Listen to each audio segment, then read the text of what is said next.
Hi, Mrs. Brown here. I wanted to continue part 2 of cognition and problem solving. And so we're going to start with divergent and convergent thinking. So divergent thinking is thinking outside the box, being creative and coming up with new solutions to problems that aren't just the regular, tried and true, everybody does things this way kind of solutions. I like to think of, you may have read or watched the Divergent series, and in that series, the main character kind of is labeled as divergent because she doesn't just go with the labeling that society gives her. She doesn't follow the rules. She kind of makes her own rules and she makes up her own solutions. So that helps me think of that. Convergent, you can think like converging or conforming with society. It's not bad. It's just that, you're just kind of doing things the way it's always been done. An example of this is maybe your mental set could be a way of using convergent thinking. It oftentimes does give us a solution to a problem, and sometimes the standard way is the best way, but not always. And that's where we get divergent thinking that can help us come up with new solutions and overcome some mental sets and some fixation that can happen when thinking becomes stagnated or you just kind of focus on convergence. Here's our little, think outside the box, drawing in the extra tic-tac-toe. This is an example of divergent thinking. So here it says, when NASA first started sending astronauts into space, they realized that the ballpoint pen would not work at zero gravity. $1 million investment and 2 years of tests resulted in a pen that would write in space upside down on almost any surface and at any temperature, ranging from below freezing to over 300 degrees Celsius. When confronted with the same problem, the Russians used a pencil. So there you go. I just really like that. Okay, here's a practice question. Compared to convergent thinkers, to solve a problem, divergent thinkers are more likely to process information to arrive at the single best answer. No. Think creatively and generate multiple answers. Yes. Problem solve in a systematic step-by-step fashion. No, that's using an algorithm. And that tends to be more convergent. Frequently suffer from functional fixedness. No, again, that tends to be more convergent. So the answer is B, think creatively and generate multiple answers. Here's just something I wanted to mention, the gambler's fallacy. This can lead to some errors in judgment when trying to think about things and problem solve. It's the idea that after a series of losses, that you're bound to start winning. So remember we talked about variable reinforcement and how powerful that is, and you think, I'm going to start winning. I don't know when it's going to happen, but it's going to happen soon. And so slot machines are variable interval reinforcement, right? Because it's not about how many times you pull it, it's about the amount of time that's elapsed, and you don't know when it's going to happen. And so it's super addictive. So the idea that after a series of losses, you're bound to start winning. If I buy 20 lottery tickets and they're all, I don't win anything, then the chances are that the next one I buy is bound to be a winning one, right? And in reality, that's a fallacy. That's not necessarily the case because you don't know when it's going to happen. It's variable. Here's another practice. Malcolm has been watching a roulette-type game at a local charity bazaar. The game has only 10 numbers on the wheel, and every number except 8 has come up with a winner during the last 15 minutes. Malcolm decides to bet $10 on number 8 because it has to come up eventually. In this case, Malcolm is showing evidence of, obviously this is the gambler's fallacy. I think sometimes kids do this on tests too. They think, why are there no C's? All my answers have been A's and B's, therefore this answer has to be C because there haven't been any C's yet. Or, you do something like that. That's not necessarily the case. So just think about these things. All right, so problem solving with heuristics. Remember, we said heuristics are a rule of thumb, a shortcut. They are fast for solving problems, but they can lead to a lot of errors. And that's because we put our own bias and our own stereotypes into heuristics.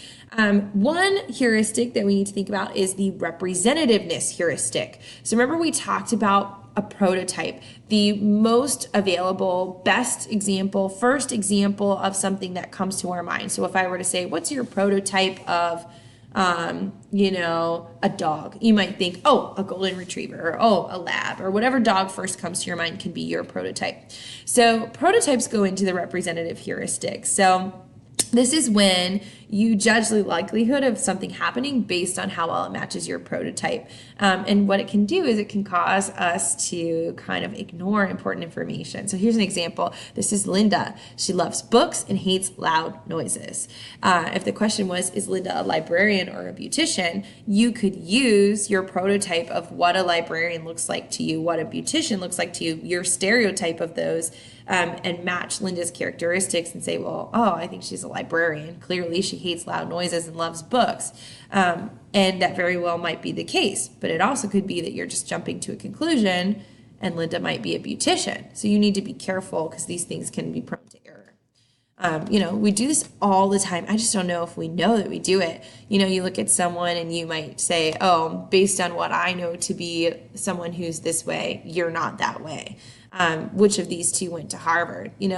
A lot of you would be like, oh, this, nerdy looking white guy clearly went to Harvard, and this beautiful supermodel, she couldn't possibly go to Harvard. But in reality, you don't know that. You're just using your representativeness heuristic to put the best example of what you think someone who goes to Harvard looks like or doesn't look like to solve the problem. So judging a situation based on how similar the aspects are to the prototypes of the person that holds in your mind. Okay, so really, this is Sonia Dara, a Sports Illustrated swimsuit model. So you might make judgments about her intelligence when in reality, she's very intelligent. So there you go. Keep it up, Sonia. Okay. Oh, and by the way, she was an economics major at Harvard. So there, economics. It's no joke. This is my friend Dan. He's not very smart. Just kidding. Sorry, Dan.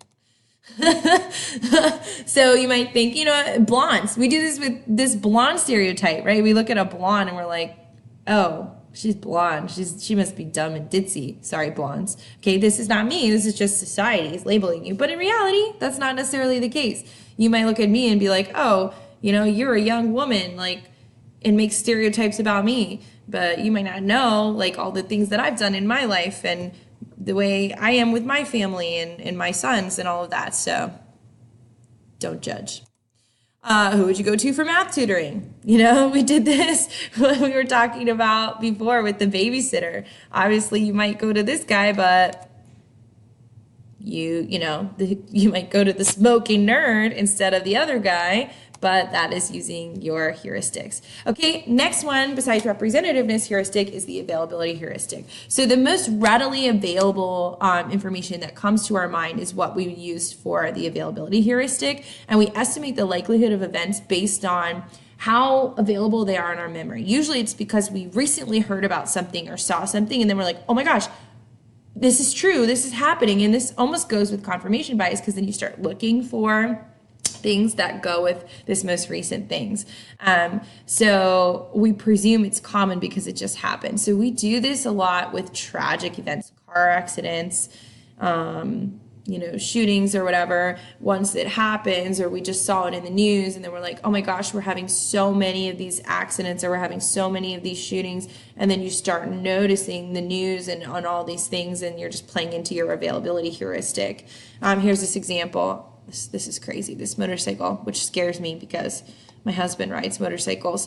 But it says, although diseases kill many more people than accidents, it's been shown that people will judge accidents and diseases to be equally fatal. This is because accidents are more dramatic and are often written up in the paper or seen on the news or TV, and they're more available in memory than diseases. Availability heuristic plays into a lot of decision making for people who are trying to decide whether or not they're going to do something. For example, I have a friend who is afraid of flying on planes, and if a plane crashes the week before she goes on a plane, she can't go because she's like, well, I just heard about this plane crash, and plane crashes are so common, and our plane's going to crash. And I'm like, this is just something that's readily available in your mind. It's influencing your decisions. Planes are actually very safe, knock on wood, if I ever have a you know, plain incident, but that's something that can influence people's decision making. Tornadoes, people overestimate the likelihood of getting killed by a tornado because of the availability heuristic. So yeah, so here we're looking at this. If you were to spend next month in the Middle East, should you fear A, being the victim of a terrorist attack, or B, being in an automobile accident? So because of the availability heuristic, we may say, oh, we're clearly going to be the victim of a terrorist attack, when in reality, it's much more likely that you would be in an automobile accident. All right, so here, it's statistically far more probable to be in a car accident than in a terrorist attack, okay? You estimate the likelihood of events based on their availability in memory, how readily they come to mind. Paco is 6 feet and 6 inches tall, weighs 210 pounds, and is very muscular. If you think that Paco is more likely to be a basketball player than a computer programmer, you are a victim of E, the representative heuristic. You might see representative heuristic, or you might see representativeness heuristic. I've seen it both ways, so just be prepared for that. Airline reservations typically decline after a highly publicized airplane crash because people overestimate the incidence of such disasters. In such instances, people's decisions are being influenced by B, the availability heuristic. Having been told that Terry is an engineer and Alex is an elementary school teacher, when Arnold meets the couple for the first time, he assumes that Terry is the husband and Alex is the wife, rather than the opposite, which this best illustrates D, the representative or representativeness heuristic. Good. Shaniqua used to enjoy eating beef, but since she has seen all the headlines about people becoming ill from eating beef, she decided she will never eat beef again. In this case, Shaniqua's decision, to stop eating beef may have been influenced by availability heuristic. We just had this recent E. coli thing with beef and also with iceberg lettuce. If you're like, oh my gosh, I can never eat iceberg lettuce again, you may be suffering from availability heuristic issues as well. Overconfidence. You all might experience some overconfidence with this unit, so study and don't think that you know everything. Otherwise, you may have the tendency to be more confident than correct. Okay, the tendency to be more confident than correct. This can influence people's decision making, where they just kind of feel like they're right and then they don't really look into things. They overestimate the accuracy of their beliefs and their judgments. Part of this could be because of confirmation bias, right? But this is just when you're very confident, but that doesn't necessarily predict correctness or success. You see the people who like lose game shows, but they're so adamant that they knew the answer. Yeah.